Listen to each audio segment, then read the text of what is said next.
सुंदरी खामोशी से जहांदाद के घर से निकलती है, सिर्फ गुलाम से मिलने के लिए। और जैसे ही वो बाहर आती है तो सामने गुलाम खड़ा होता है। दोनों एक दूसरे को देखते ही जज्बात पर काबू नहीं रख पाते और फौरन गले लग जाते हैं। गुलाम इसी लम्हे फैसला कर लेता है कि अब मजीद खतरा मोल नहीं ले सकता, इसलिए वो सुंदरी को अपने दूसरे घर ले जाता है ताकि उसे हर मुमकिन खतरे से महफूज रख सके। मगर उनकी ये खुशी ज्यादा देर कायम नहीं रहती, क्योंकि बादशाह को सब कुछ मालूम हो जाता है और वो गुस्से में भरकर सीधा गुलाम के उस खुफिया ठिकाने पर पहुंच जाता है। वहां का मंजर देखकर बादशाह का गुस्सा मजीद बढ़ जाता है। वो गुलाम पर टूट पड़ता है, उसे बुरी तरह मारता है और रस्सियों से बांध देता है। इसी दौरान उसे इत्तला मिलती है कि कुर्बान अली उसकी तलाश में है और उसे नुकसान पहुंचाना चाहता है, जिस पर बादशाह फौरी तौर पर अपना मंसूबा बदलता है और सुंदरी को लेकर वापस हवेली पहुंच जाता है। वहां जाकर वो जहांदाद को सख्त अल्फाज में धमकी देता है कि अगर फौरन उसका निकाह सुंदरी से न करवाया गया तो वो खुद को नुकसान पहुंचा देगा। हालात के दबाव में आकर सब निकाह की तैयारी शुरू कर देते हैं। मौलवी को बुला लिया जाता है और माहौल मुकम्मल तौर पर तैयार हो जाता है। लेकिन जैसे ही निकाह की रस्म शुरू होने लगती है, जहांदाद एक नया खेल खेलता है। वो चुपके से बादशाह को बेहोश कर देता है और सुंदरी को वहां से हटाकर किसी नामालूम जगह पर छुपा देता है। कुछ देर बाद जब बादशाह को होश आता है तो वो सीधा गुलाम के पास जाता है, उसे खोलता है और सुंदरी के बारे में पूछता है, मगर गुलाम भी लाइल्म होता है।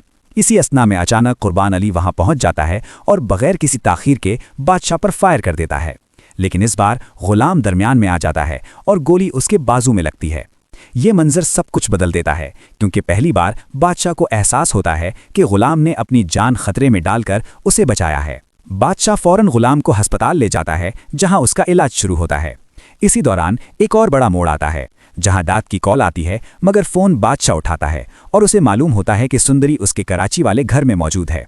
वो फौरन वहां पहुंचता है और देखता है कि सुंदरी बंधी हुई है। वो उसे आज़ाद करवाता है, मगर अचानक जहांदाद के आदमी आ जाते हैं और इस बार बादशाह को काबू करके बांध देते हैं, जबकि सुंदरी को अस्पताल भेज दिया जाता है, जहां गुलाम जेरे इलाज होता है।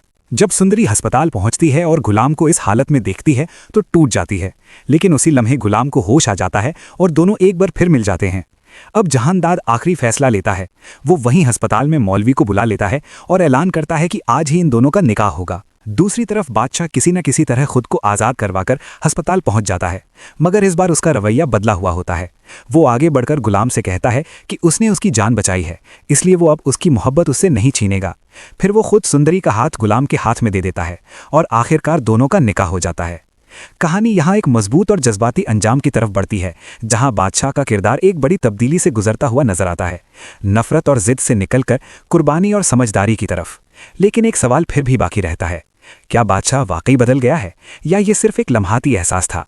यही वो पहलू है जो इस कहानी को मजीद दिलचस्प और यादगार बनाता है।